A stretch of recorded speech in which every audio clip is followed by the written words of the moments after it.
So mga idol, matapos nga pong matalo ang Los Angeles Lakers sa huling laban nila kontra sa kupunan ng Utah Jazz, ay nagbigay ng mensahe sa buong Lakers etong si Luka Doncic. A message to the Lakers GM tonight, Mr. LeBron James, please trade me back to the Mavericks. Well, matapos ang kanyang sinabi na ito mga kaibigan ay maraming nagulat, no?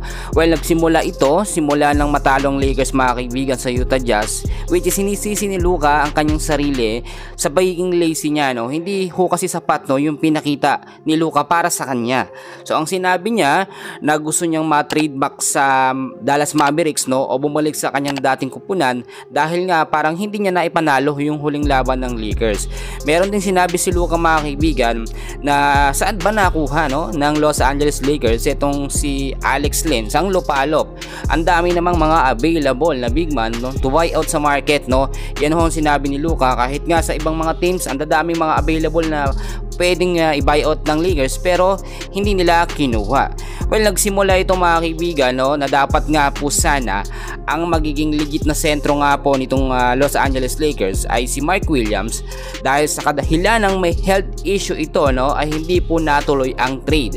So ngayon, humanap ng another big man nga po, no, ang Los Angeles Lakers, at napakarami ng mga available na big man sa market, no. Unang-una si Dwight Howard ngayon. Number 1 talaga yan. Walang duda kasi, no. Pwede naman talaga kuhanin ng Lakers diyan. Si Mo Bamba nandiyan, Daniel Theis, James Wiseman, Kelly Olynyk, Jabel McGee, Robin Lopez, Marcus Bolden, Moses Brown at Colin Castleton yung mga available na big man no sentro do buy out sa market.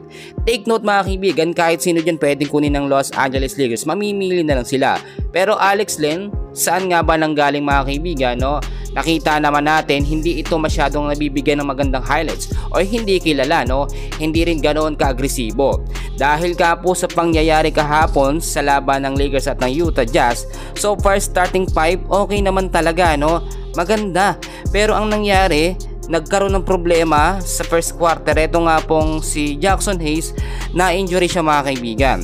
Ang ganda naman sana, Rui Hachimura nasa starting 5, LeBron James, etong si Jackson Hayes, Austin Reeves at eto nga pong si Luka Doncic. Ang nangyari, kung hindi sana na injury ito nga pong si Jackson Hayes, tuloy-tuloy sana ang magandang performance nga po ng Lakers. Ngayon nakita naman natin, number 1 talaga noon pa na problema ng Lakers ay sentro o big man. Kapag nawala ang big man nila, mapipilayan po talaga ang Lakers. Hindi naman kasi pwedeng iasa lahat dito nga po kay Lolo Bro, no? At si Luka, nangangapa pa yan mga kaibigan.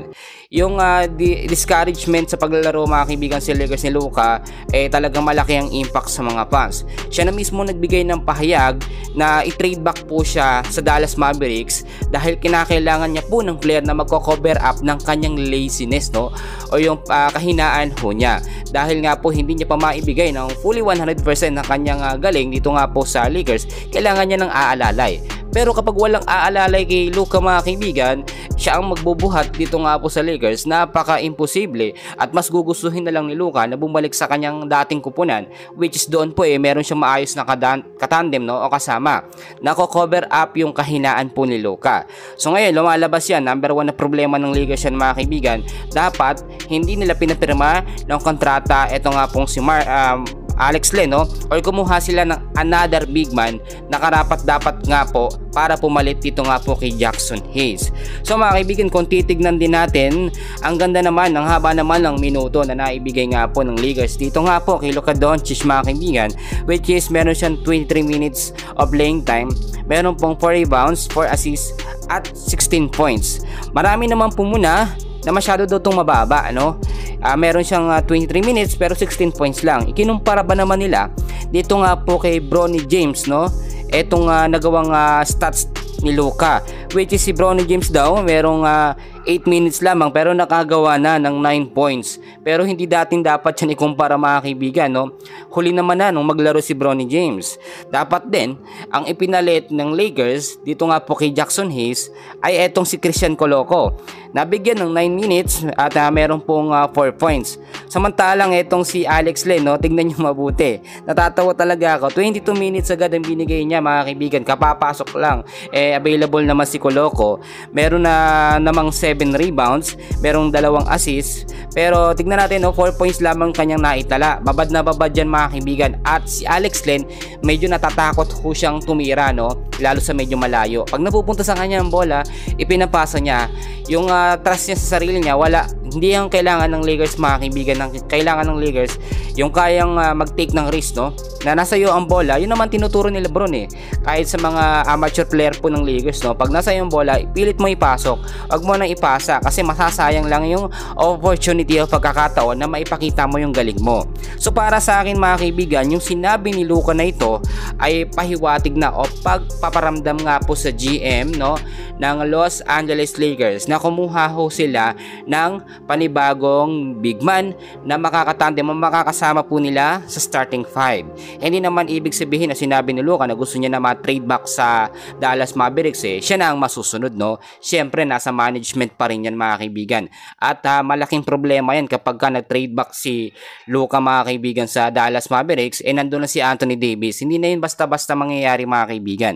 So ito yung sinabi ni Luka, pakinggan natin, maiksi lamang ito. And mga kaibigan, meron tayong next update. Mamaya meron ulit, pakinggan muna natin yung sinabi ni Luka.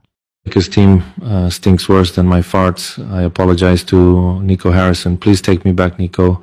I promise to lose weight. I'll stop eating my donuts and hamburgers. Please, Nico. We got blown out by a tanking Utah team. That Viking from Finland cooked our whole team. We literally found a homeless bum off the streets and put him on the Lakers. Yes, I'm referring to Alex Len. And I have no idea where the hell they found this guy. I see better players at my local LA Fitness. It's honestly embarrassing. So I'm sending a message to the Lakers GM tonight. Mr. LeBron James, please trade me back to the Mavericks. I can't win with your old washed self. I need some real dogs to cover up for my lazy defense because I sure as hell won't play any.